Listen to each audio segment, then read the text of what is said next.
Good afternoon, everyone, and welcome back to day 4 of the University System of Maryland's Wills and More Week in recognition of National Estate Planning Awareness Week. My name is Ann Kolakowski. I'm Director of Gift Planning Services here at the system. And we're delighted that you've joined us to learn more about this important topic and hope that you've enjoyed and found useful the information that we've presented so far and that you'll be with us on Friday for the final session. Before we begin today's program, I just want to share a little bit of housekeeping. Again, we are recording our session. Links to all of the programs we've presented, as well as a short survey, will be sent out early next week. So watch for that email, and please do take a few moments to let us know so we can help plan for next year.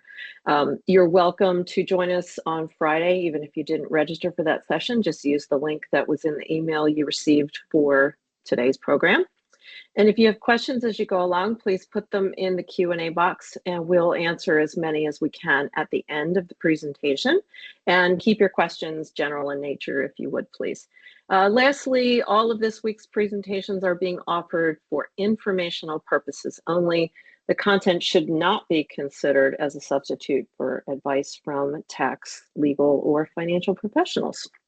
It's now my pleasure to introduce one of my system colleagues, Missy Ham-Cross, who's Director of Gift Planning at the University of Maryland, Baltimore. Welcome, Missy. Thank you, Ann. Good afternoon, everyone. I'm delighted to introduce today's speaker, Shari Fleming. Shari Fleming is a Maryland licensed attorney with a sincere desire to help individuals and families preserve and pass generational wealth while also supporting the causes they love. She is principal of the law office of Shari Fleming, which is a law firm geared towards helping individuals and businesses build, protect, and preserve their wealth and legacy. And its practice areas include estates and trusts, real estate, and business and succession planning. Shari also serves as plan giving officer for Bowie State University and is responsible for cultivation, solicitation, and administration of gifts involving estates, trusts, and other gifts that reflect deferred giving opportunities. Shari is a graduate of Lincoln University in Pennsylvania and the University of Maryland School of Law. Her post-law school education includes achievement of the designations of accredited estate planner and chartered advisor in philanthropy. Shari was named one of the Daily Record's 2021 Leadership in Law Generation JD honorees due to her dedication to the practice of law and her community. Despite her educational and professional experience, she proclaims that her greatest accomplishment is living, working, worshiping, and serving in Baltimore County, Maryland, with her husband of 18 years, 3 daughters, and mother-in-love. Welcome, Shari. Thank you so much for donating your time to share information about building intergenerational wealth for our audience today. Thank you for having me, Missy. Thank you, Ann, so very much. Thank you to all of you who have tuned in today. I'm going to try not to talk fast. And when doing this presentation, Ann already gave the disclaimer that this isn't going to be legal advice.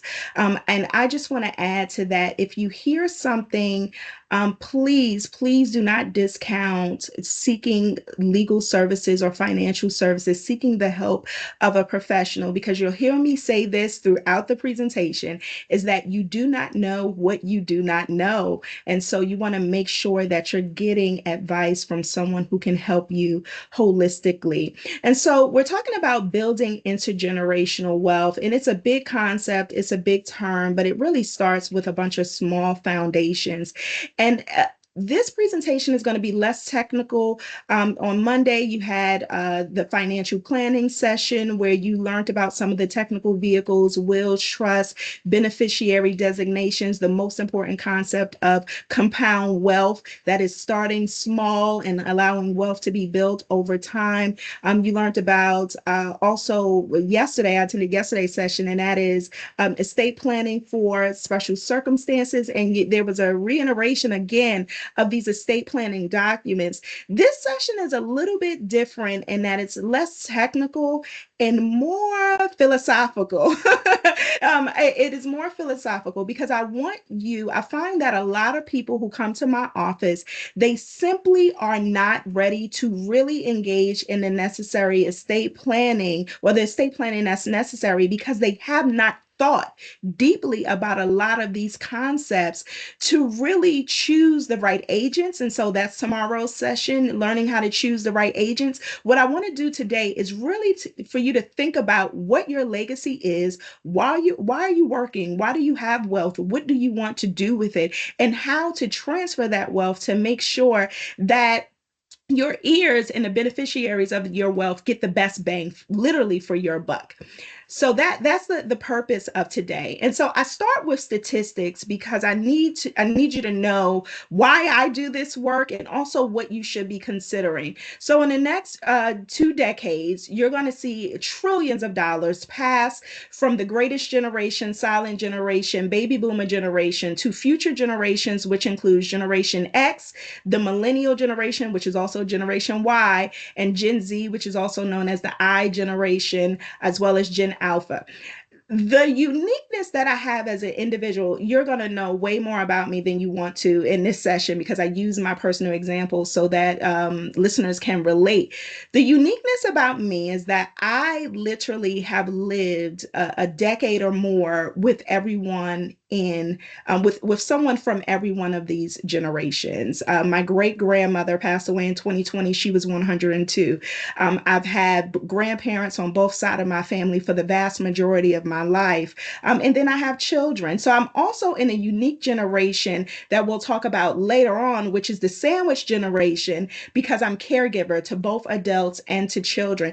And the reason why I bring up understanding the generations, because a lot of your planning will be successful or not based on your understanding not only of your loved ones and how they function as individuals, but how generations function.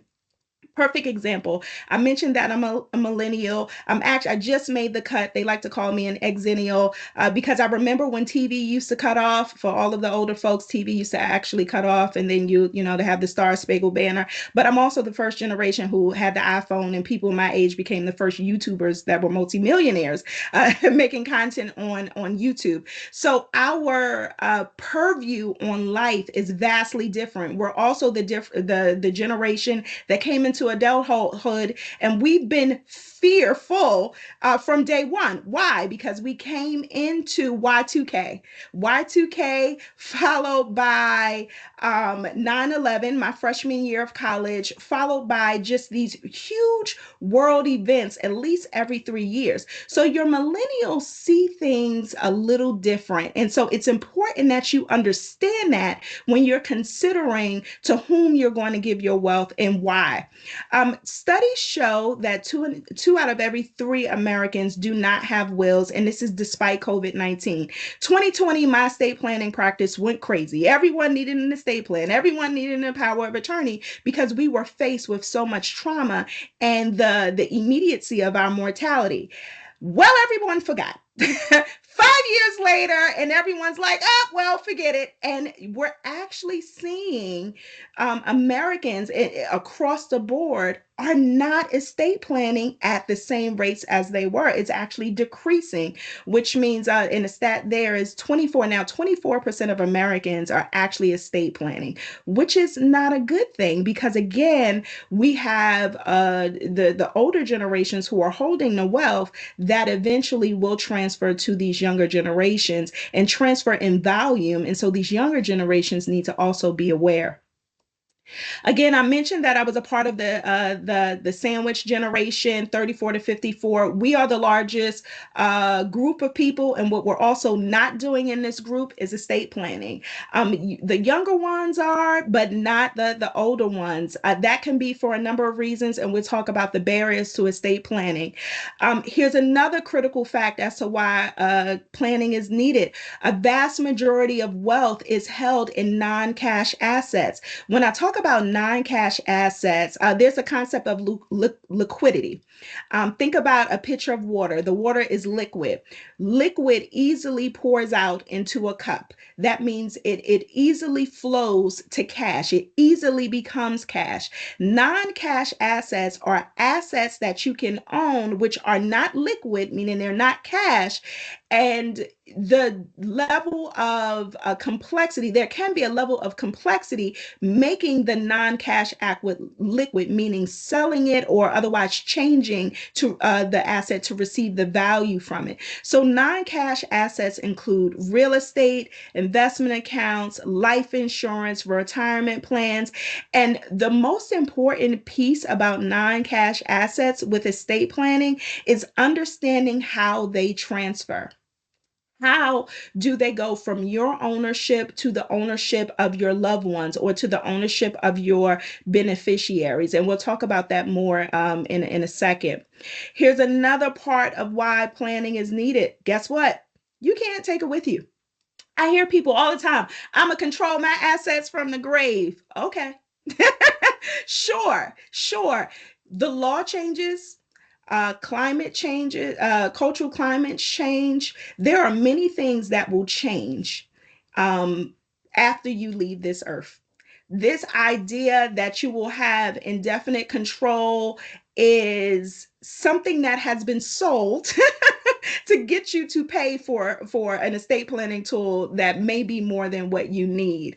But the reality is that you cannot take any of these things with you, and so you need to have real concrete discussions first with yourself as to why you want to control it from the grave, if that is your goal, and then what does it look like. One thing to note for anyone in Maryland, Maryland is not a state that will allow you to have an estate planning tool into perpetuity, meaning that at some point, whatever tool you have in estate planning, it has to wind down for terminal distribution to your beneficiaries. And so if you are one of those people who want to control things indefinitely forever, then you need to make sure that you're getting advising to make sure that your estate planning tool, particularly in this case, a trust, is being developed in a state that permits a perpetual estate planning tool, because Maryland does not permit that.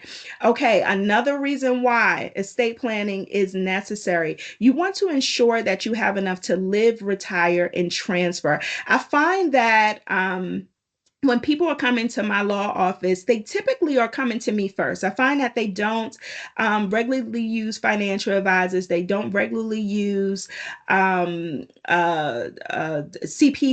And so they're coming to me first. And I am saying, this is great. I'm glad you want to do an estate plan, but we need to talk about your life plan. And so because your estate plan is nothing more than a continuation of your life plan. So what is your retirement plan? What do you plan? How do you plan to age? How do you plan to grow old? What does that look like for you? Who's going to help you? What money will you have? What does that look like for you? And for a lot of people, I find that no matter their age, it's the first time that someone is asking them these questions, or that they're really thinking about these things. And so these are the things that I want you to think about now, today. What does retirement look like for you? And then what does aging look like for you? And what does transfer of your assets look like? Another part of estate planning, a large conversation we have is typically financial, and talking about your power of attorney and your will and maybe even trust. But there is a part of estate planning that a lot of people often forget, and that is really planning for your aging and your health. And so part of why you need to plan is because sometimes you got to do a little research. What is your familial health history?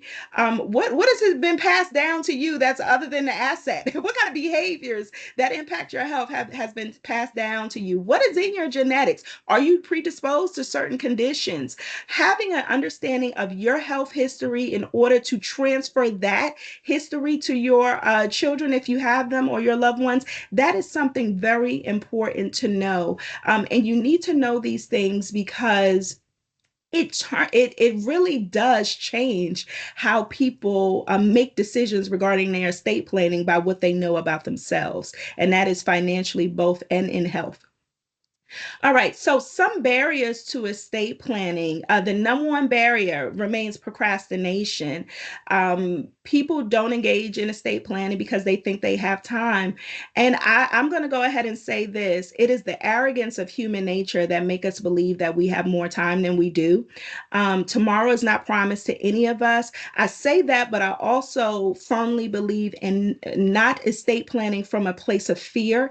I think that those people who estate plan because they're scared of what might happen, or maybe there's an emergency, those people don't develop the best plans because they're not thinking comprehensively or holistically. They're being led by the thing that scares them.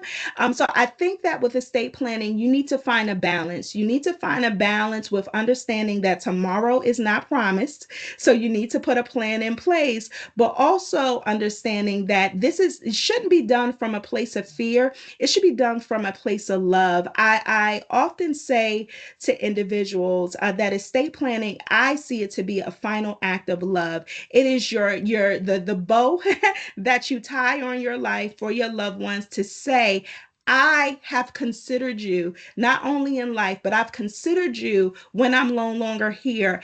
And I got that idea from my friend's mother. My friend's mother had a critical health condition, and she kind of just took, what is it called? The bull by the horns. Yes, that's the metaphor.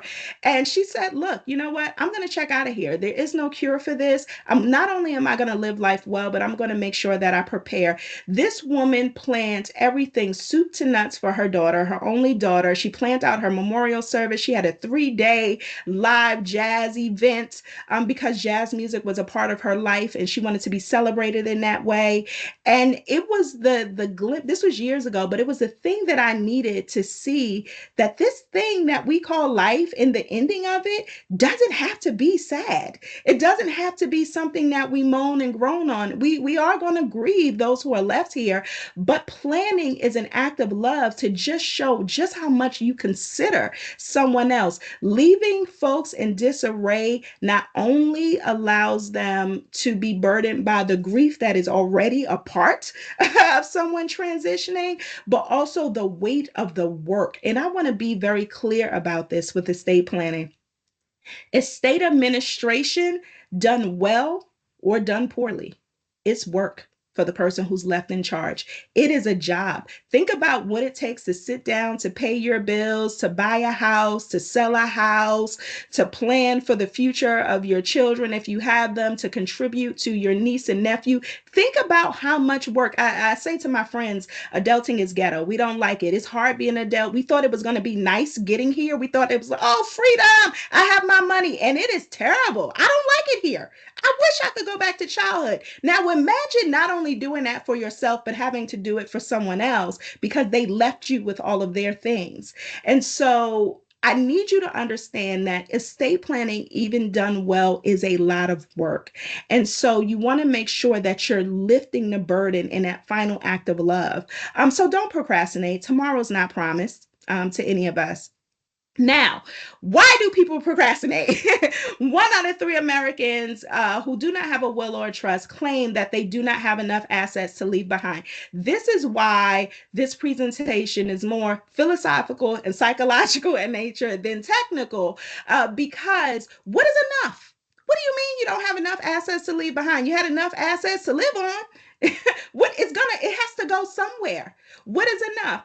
I read a study, and this also varies by generation, what each generation feels is enough in order to be wealthy. And so it was one study that said that individuals within Generation X felt that they had to earn, and I don't even know if this is it's income, so maybe it's an investment, dividend income, as well as income through working, up to $550,000 a year in order to feel wealthy or to have enough. That's insane.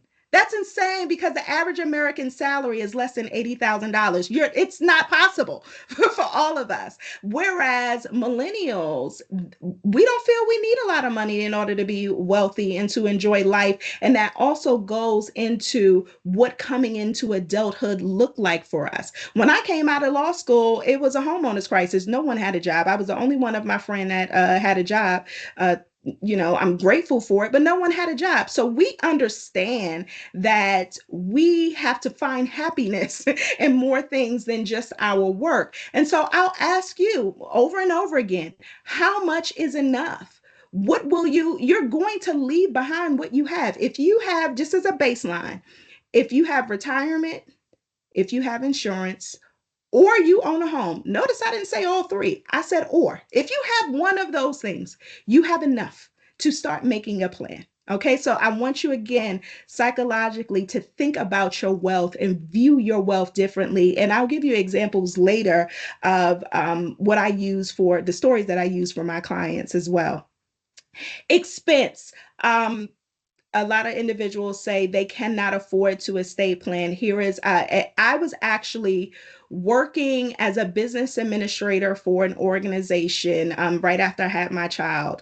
And I was calling around for software, getting different prices. And one of the sales agents said something that would change my life. So I'm giving him the credit. He said to me, you know what? We all pay for what we value. And I sat with that and said, it's stolen. I'm using it because I know it to be true.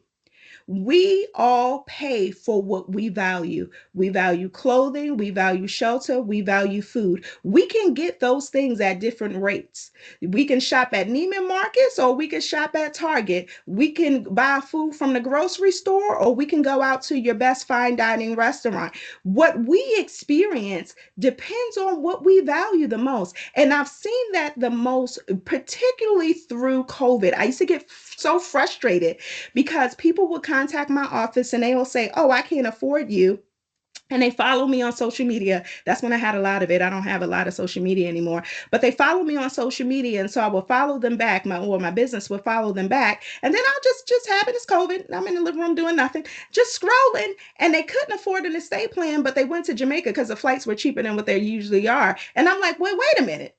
Wait a minute. So expense is often just a facade. I find that expense is not the true reason. I find that there's usually another reason as to why people don't estate plan, because again, life has shown me that we all pay for what we value. People don't know how to set up a will or a living trust. And this is true. And this is why you have professionals to help you do it. Some things you can do on your own. I'm not the attorney that always says you need to go to an attorney. Some things you can do on your own. But I will say, and I'll say it again, you don't know what you don't know. Everything doesn't apply to you. And just because it sounds good and sexy and it sounds attractive does not mean that it's going to meet your overall estate planning goal. But if you need to start something and you need to start somewhere, there are tons of organizations, particularly in the state of Maryland. If you're low income, you have senior legal services, you have the Maryland Volunteer Lawyer Service. There are free places, if you qualify, where you can go and get at least a will done, a durable power of attorney, and an advanced medical directive. Shoot, you can go on the Maryland Office of Attorney General's website, Google Office of Attorney General, Maryland Office of Attorney General, advanced medical directive, and pull off that document. And it's free. It's there because public policy, the state wants you to have these documents done. But not knowing how to do it is also not a great justification because you have Google. Get off of TikTok for advice. Get on Google to figure out the resources in your particular arena or your jurisdiction, excuse me.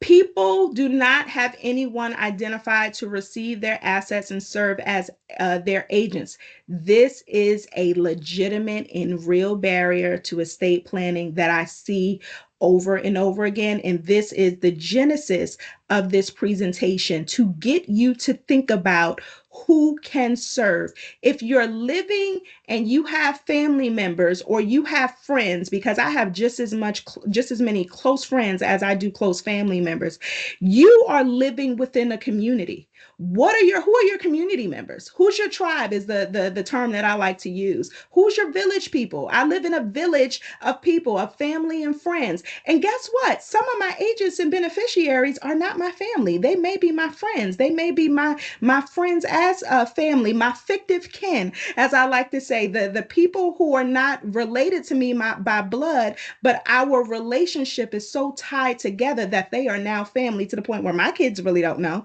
My kids call them aunt, my kids call them uncle, and they're not related. They're my fictive kin, but they're in my community. They're the people that I have to support me. Who do you have? And so we'll come back to this concept. Another barrier: estate planning is too long and complicated. It can be, particularly if you do it with me. But I will say I have not had a client that did not appreciate going through the process of thinking through all of the things that's necessary, thinking through who they have, what they have, and how do they want it to transfer. If it's not, it isn't life long and complicated. If you're lucky, my great grandmother used to say, life is long is if you're lucky. And that is if you're lucky enough to live a long life.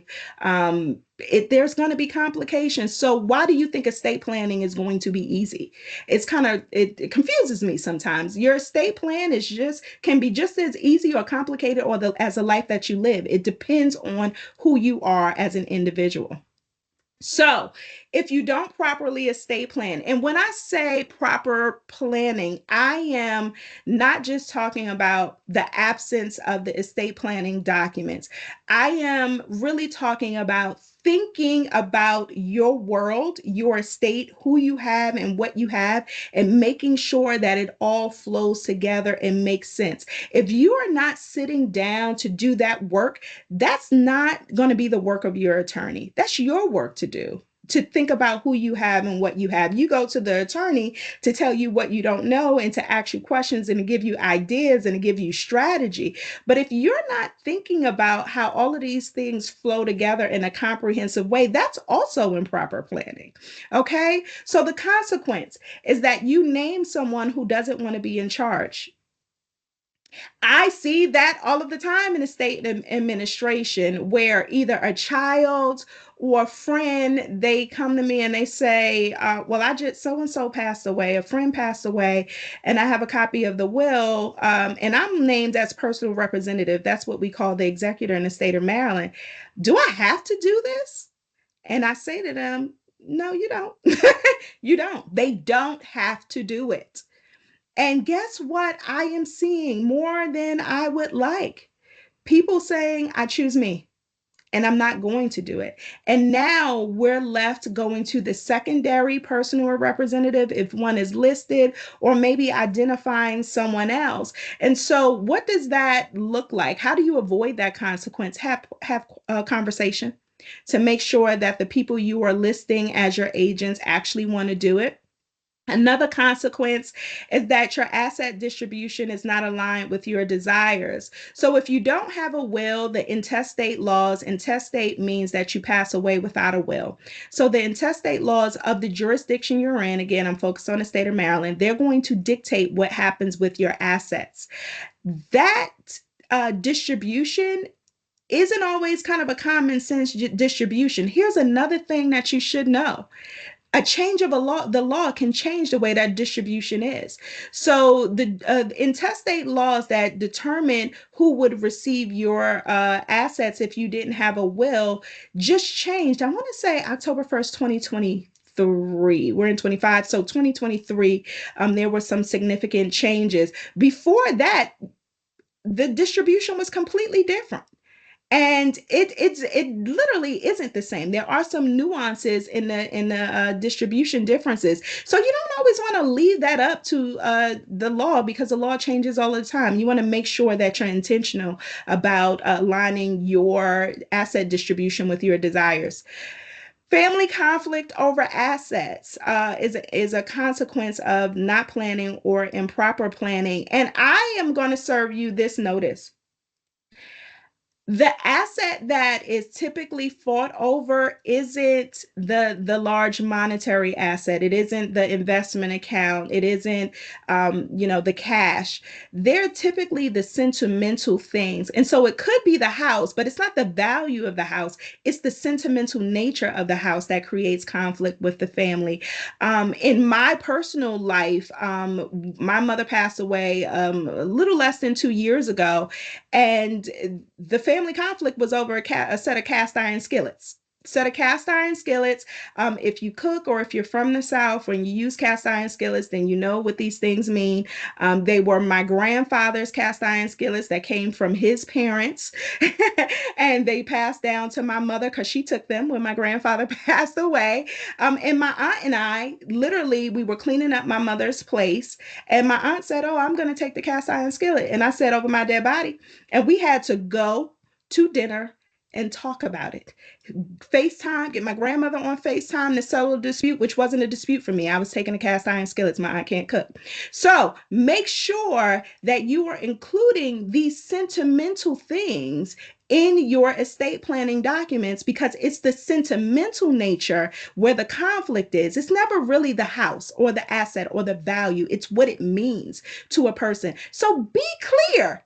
Be clear on what assets you have and what they mean to people. This also requires conversation. Have a conversation with, I have three daughters, not 18 yet, 17, 15, and 8. We have conversations all the time. My middle daughter, my 15-year-old, hands down, she wants every piece of jewelry. She said it. She's been clear about this for years. Guess what I know? And guess what will be in my estate plan? And every other child has to be settled with it because we've already discussed this. Again, I've already mentioned that state laws dictate distribution. And again, if you have a lot of complicated assets, whether or not and how those assets transfer, the legal process can be lengthy and expensive if you don't have proper planning. So now I want to discuss planning for wealth transfer. And let me first say that wealth transfer looks different for different people because it's based on your assets, it's based on your beneficiaries, your overall desires. You cannot always compare notes when we're talking about wealth transfer, because what works for Sam will not work for Paul. And the one thing that I'll say to you is that you never want to use a bulldozer for what a shovel can do. And so when you're estate planning, sometimes you think, well, I'm just going to do something big and it'll catch everything. Not necessarily. You want to make sure that your planning is always tailored to your goal, that it's a good fit. And when your life circumstances change, that means your fit has to change. So this is, estate planning is not a one and done. It's not a I did it check box. It's like taxes. It's going to come around. It's going to come around again. Your taxes change when you have a kid. Your taxes change when you purchase more real estate. Your taxes change when your assets change. Your estate planning needs to do the same. Okay. And so here I'm going to start with considerations for wealth transfer, and then I want to give you scenarios on how estate planning can look different depending on who you are. And so things to keep in mind when you're estate planning is this idea of estate tax. And so if the value of everything that is in your name, everything that you own, it's over just about $14 million, then you're going to have to pay estate tax. If you're married, that number is doubled for the married couple. The vast majority of my clients were not doing estate tax planning for. I represent everyday people like myself. So we're not doing estate tax. We're not when we're doing their estate plan, we're not planning around estate tax. Now that was the federal estate tax. What we can be planning around is the Maryland estate tax, which is a lot lower, meaning that if your total assets are more than 5 million, 10 million for a married couple, that in the state of Maryland, you're going to have to pay estate tax. Now, I find that depending on the county in which you own real estate, the value of your life insurance, the value of your retirement plan, and whether or not you have multiple parcels of real estate, there are a lot of people that are knocking out that Maryland estate tax tax exemption door. And so we do have to plan around that. The most important tax that hits most people that they're not prepared for is this concept of inheritance tax. And so inheritance is a tax is a 10% tax on the value of the property that is being transferred to anyone other than a spouse, child, parent, or lineal descendant. So it does include the spouse of a child or the spouse of a grandchild. But essentially, if you're giving property to a friend, a niece, a nephew, someone who isn't in that lineal descendant line, then you're going to have to pay inheritance tax. I'm going to go into this idea of domestic partnership, but I'll go into it now since I'm talking about inheritance tax, and this is where people lose wealth. If you are not married, but you are cohabitating and doing life with someone and you meet the criteria to be a registered domestic partner, I would encourage you to file that. It's a one sheet of paper you file with the Register of Wills in your county to register a domestic partnership. Here is why. If you own real estate with a domestic partner and one of you pass away and you own it jointly, meaning the real estate is going to go to the other domestic partner, it's going to go to them, but it's going to be a 10% inheritance tax on the 50% of the decedent. And so why are you paying inheritance tax on a house that you already own? You already own the house and you already live in it, but you're going to have to pay inheritance tax. Why? Because unless the domestic partnership is registered, y'all just seen as two friends. So this is one of the things that you don't know until you know. I know that there are a lot of seniors who may have previous marriages that don't want to remarry, and so they're cohabitating, they're living life for Social Security purposes. They don't want to remarry. There are a lot of things, but this is the one area you don't know what you don't know. And so be mindful of that inheritance tax when you are considering your estate planning, particularly if you find yourself in a domestic partnership.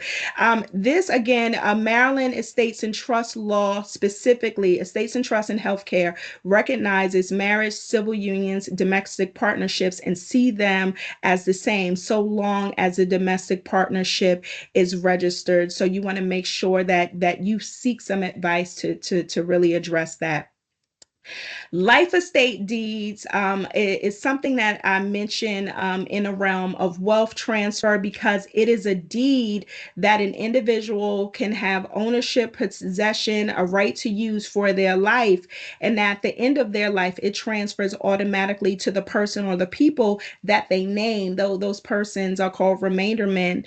And so this is a great estate planning tool, but it's a deed. It's used as an estate planning tool, but it's a deed to transfer wealth, particularly if you own real estate, you know to whom you want to give it to, and they want to receive it, and they're over 18 years of age. This is a great estate planning tool that leads to ease in transfer, and it can be with powers or without powers, meaning you can give all authority away and just keep possession, or you can keep the same authority that you have in the real estate. Plan giving is another estate planning option that I mentioned. I find that there are a lot of people who are philanthropically inclined who want to give people. A great example I had at Bowie State University. I happened to be talking to a young woman whose mother went to the school but had to leave because she was pregnant with her. She didn't get to finish her degree. She finished her degree in honor of her mother. Her mother had recently passed away. This woman did not have any children. She wanted to engage in estate planning, but it wasn't a priority for her because she's like, I'm living, my stuff will go where it's going to go. So I started to talk to her about, it was around the time that I had lost my mother and I was considering doing some things. How are you going to honor your mother? And one of the things I worked with her to do was to give a planned gift of life insurance, where she had a life insurance policy because she wanted to leave some wealth for her nieces and nephews in a way of insurance, but didn't want to leave them a whole lot. But she had the policy. She got a large payout that she's not paying that much for the life insurance. And so she said, you know what, my niece and nephew, they don't need that much. They're probably not going to do right by it anyway. Let me use a portion of that to also go to the university to establish this fund in the name of my mother.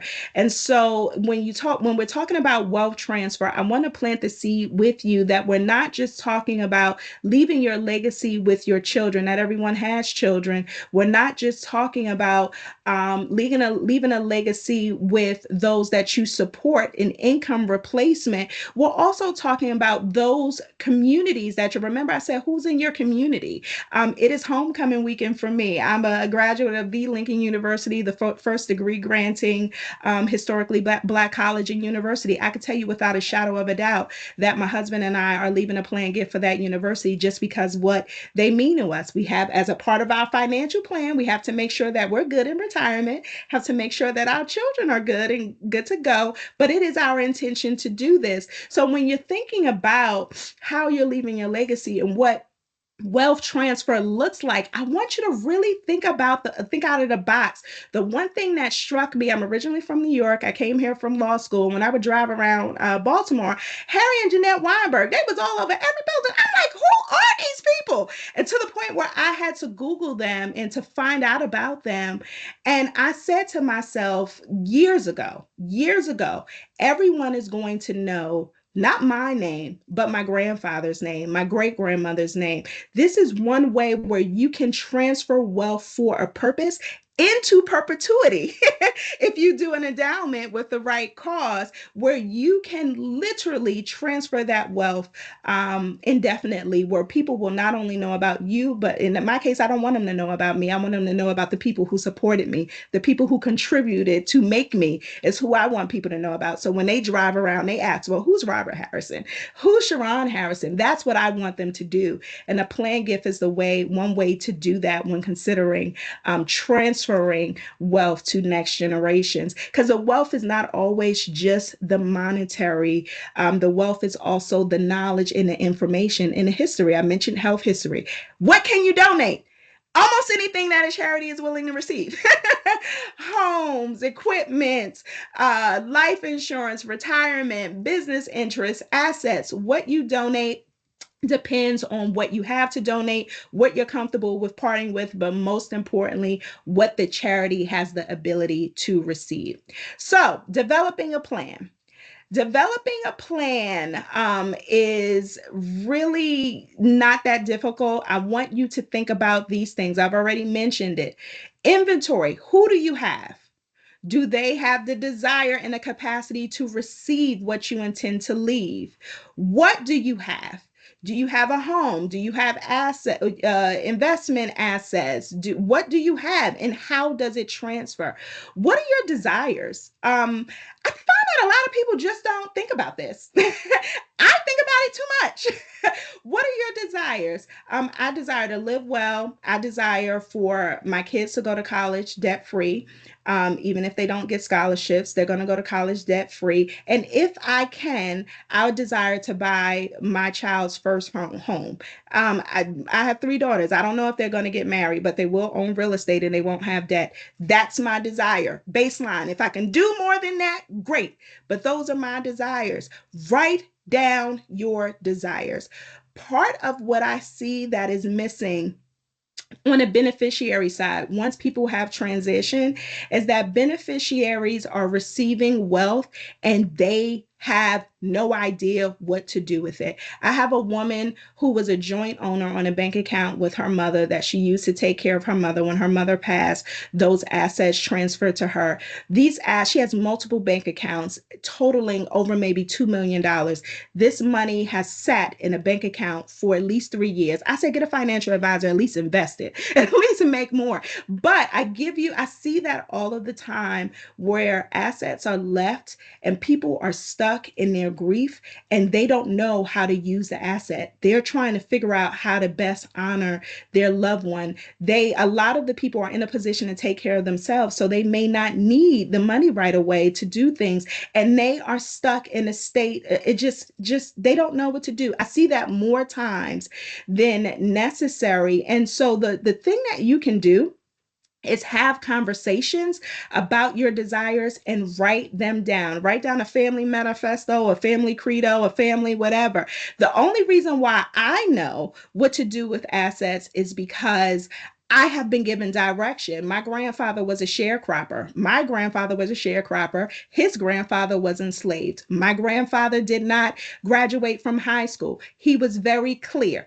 Everyone needs to have an education. That education needs to be a minimum of a bachelor's degree. And if you can finish to termination, whatever that looks like, a terminal degree, go for it. So that is the directive for my children. All my children know you have to at least get a bachelor's degree. This is what I'm willing to cover. Write down your desires, or in my case, it was just beaten to my head until it didn't go away, that was something that I have to do, because people will receive wealth from you. Your loved ones will receive wealth from you, and they may be stuck if they don't know what to do, or even worse, misuse or abuse what it is that you left for them, because grief makes you do the weirdest things. And I can tell you that from personal experience. So leave direction. You probably have gone through a lot of these estate planning tools over the course of the week, so I don't want to go through them in full detail. I will say your advanced medical directive and durable power of attorney, documents that you need to have in place in the event of disability, beneficiary designations, transfer upon death or payable upon death designations, life estate deeds. The asset is going to transfer to whomever you name as a designee or the beneficiary on those documents. And a last will and testament and a trust, the asset is going to go to who you name as the beneficiary, specifically named in that document. So not only are you going to develop your plan and write it down, you're going to activate your plan by drafting estate planning tools that flow in line with your plan. So for example, if you are using life insurance to pay for funeral or burial, that's common. A lot of people don't think about how they're going to be buried. You probably need to be real clear on who's the beneficiary of that life insurance policy, and whether or not they know you want to use that to be buried or cremated. Because when you name them as a beneficiary on that life insurance, they don't have a legal obligation to do that. They don't have a legal obligation to bury you. And so you may want to consider either prepaying for funeral or burial, or naming someone else as the beneficiary. But think about those things. How do you plan to be buried? What asset are you using? Are you using cash? Are you using life insurance? And if you're using life insurance, what does that beneficiary look like? If you want to leave $10,000 to someone in your will, you have to make sure that there's an asset in your governed by your will to actually pay that. And so again, that's what comprehensive estate planning looks like. Anne had me create this checklist, and I've been using it ever since. What do you need to intergenerationally plan your wealth? Who do you have? What do you have? What goals are important to you? Be honest with yourself. Don't lie to yourself. If your son is not managing his money now, he's not going to manage your money well. Okay? Be honest with yourself. Review your beneficiary designations. If you've been married multiple times, take your ex-wife off of there and put your new wife on there, or your children. And identify people that you trust to tell you what you don't know. And so I believe we have a Q&A time. I went over just a minute or so.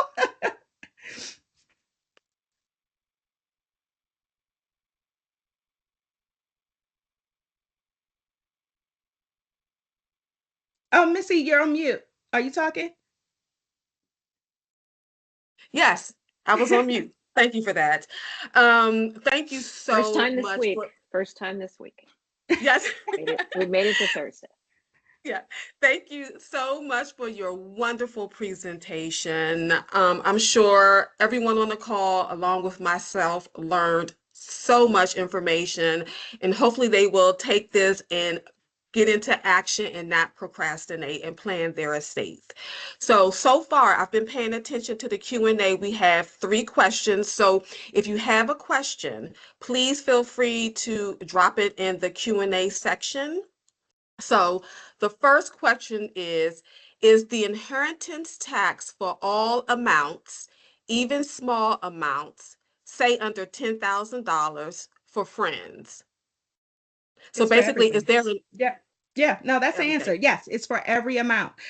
If you give $500, you're going to have to pay the Maryland Comptroller $50. I believe that's 10%. I didn't say I was a math expert, but yes, it's for everything. It does not matter. There is no exemption number. It's the value of what is being transferred. Yeah. Awesome. Okay. With the life estate deed, does that mean the person has no claim to your property until you pass? In other words, they can't try to take it from you. Okay. Again, I go philosophical first. If you're asking that question, whoever you're considering probably shouldn't be the remainder person on your life estate deed. That's one. If you think that they're going to take it from you, probably shouldn't name them. You probably is not a good tool.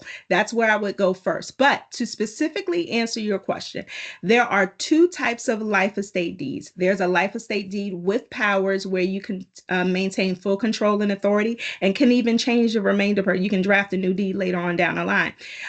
If with that type of life estate deed, the power and authority does not vest in the remainder person until the time of your death, and that's when they receive all right and title to the real estate, or let me say the right and title that you've specified in the deed. Then there is a life estate deed without powers, where you don't have the same control and authority. And so that control and authority has to go somewhere. And so with that type of life estate deed, the control and authority vest with the remainder persons at the time that you sign a deed, if you are relinquishing power. Again, if you are concerned, this is where the philosophical portion comes in. If you are concerned about the person taking over or doing something that is not in your best interest, that's probably not the estate planning tool for you, or that may not be the person that you should name. So if we were having a consultation, I would explain with or without powers, but the majority of our conversation would be about what your concerns are about this person and this battle for control, because sometimes there isn't a simple solution when we get down to what the real concerns are, and that's why you need to be clear on your desires. Thank you. How can you tell if your parents had a life estate deed? Is it on file somewhere? Yes. So all deeds are public information. The way that real estate works is that it's not only governed by the county of jurisdiction, maybe even municipality, depending on where you are, but it's also governed by the state of Maryland. So you can go online and pull up a deed. It's a process to do so, but it's all public record. You kind of just have to know how to do so.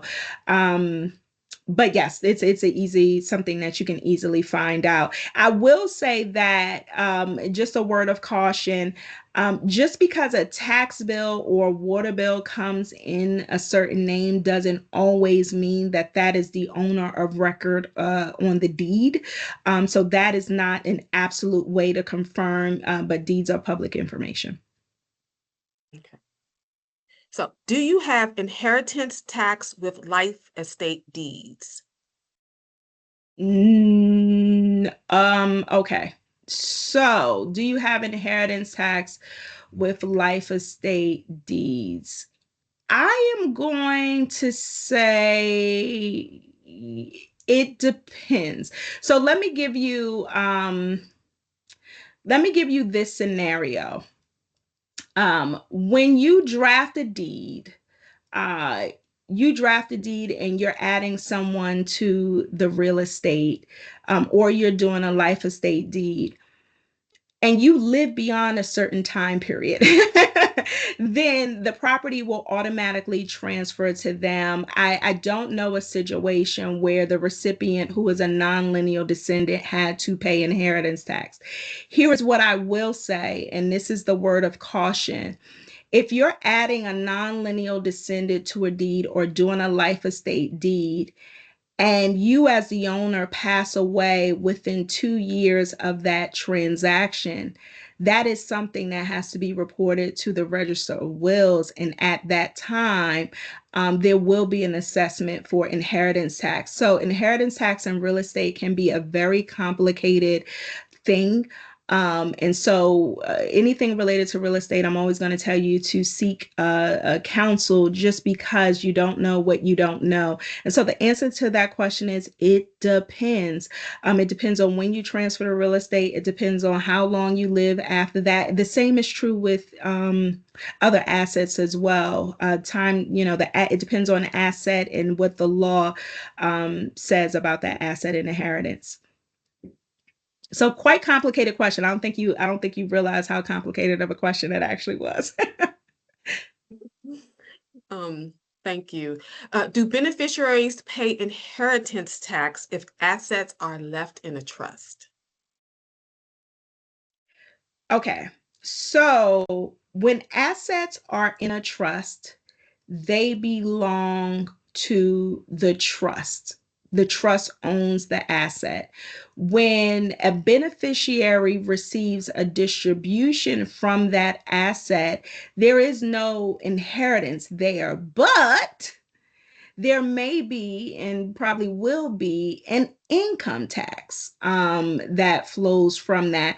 And so I just a note here, when we're talking about taxes, and I am not a tax professional, I know what I've known because I've done a considerable amount of study and I practice in this area. So you should seek tax advising. And one thing to note is that there's always a trade-off. You may not have inheritance tax, but you might have income tax. You might not have income tax, but you might have capital gains tax or some other kind of transfer tax.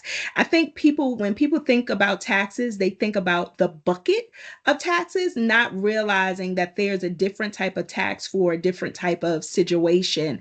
And so, if that is a concern of yours, I would definitely advise you to seek the help of a tax professional to know which version of a transfer tax may apply. And one final question. I thought there was a gift tax exclusion up to $19,000 as of 2025. Is that only when you are alive then? If you give in your will, it has to be taxed. Okay. So yes, so gift tax is another form of a transfer tax where you are taxed on the gifts that you give to people. So yes, there is a gift tax exclusion. I didn't research what the 2025 exemption is. If you say 19, let's just go with it. Just know that it changes every year, right? And so let's assume that it is 19 because I'm actually not sure. Meaning that you can give the value of up to $19,000 to a person before you have to report it and pay gift tax. Now, there also is a lifetime gift tax, meaning that you have to reach a certain number before you actually before you pay the tax. But the concept is you can give a certain amount without having to pay gift tax. That is a different concept from inheritance tax. Gift tax is in life. Gift tax can be applied in death. That's why we have to be cautious of the gifts that you've given throughout your lifetime, because it's actually a two-step process when looking at gift tax and whether or not the exclusion still applies. But the question gives me the feeling that there is a commingling of the concept of gift tax and inheritance tax. But the general idea is yes, you can give a gift. The thing about a bequest in your will is who is it going to? So I think the first step in looking at things is whether or not it's a gift.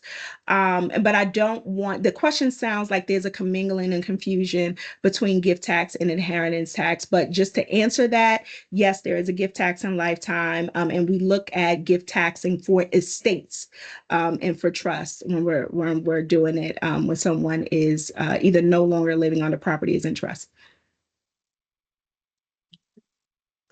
Thank you, Everybody else is Shari. probably lost with that answer. I apologize. I I apologize for it was a very technical question. So those Yeah. who know it, they know what I said. Those who don't, just forget about it. Well, and I think that takes us all the way back to where you started, which was having your life plan in place before you think about your estate plan. And that gift Mhm. text during lifetime is part of what you might consult a CPA about, financial planner, and figure out the tax friendliest way to transfer those assets during your lifetime so that you're avoiding some of those things. So if you're in the realm of that financial bucket, um, probably a good advice to be engaging some professionals to help you, because we pay for what we value. I wrote down some of these are Sherryisms. You never want a bulldozer for what a shovel can do. That was an important one. Yeah, and planning is an act of love, which I just love, because I agree with you. I think it should be as joyful as possible, because aging is a gift. And we all need to be thoughtful about what we do to make the world a better place as we move on. Yeah, beautiful stories, incredible presentation, Shari. You knocked it out of the park per usual. Thank you so much, and it's just really terrific to have you with us today. And for the lucky alums and members of the Bowie State community, if you want to think about honoring someone special in your life, Shari's your gal to talk to, and Missy's your gal at University Maryland, Baltimore, otherwise known as UMAB, when I was a student intern there many moons ago.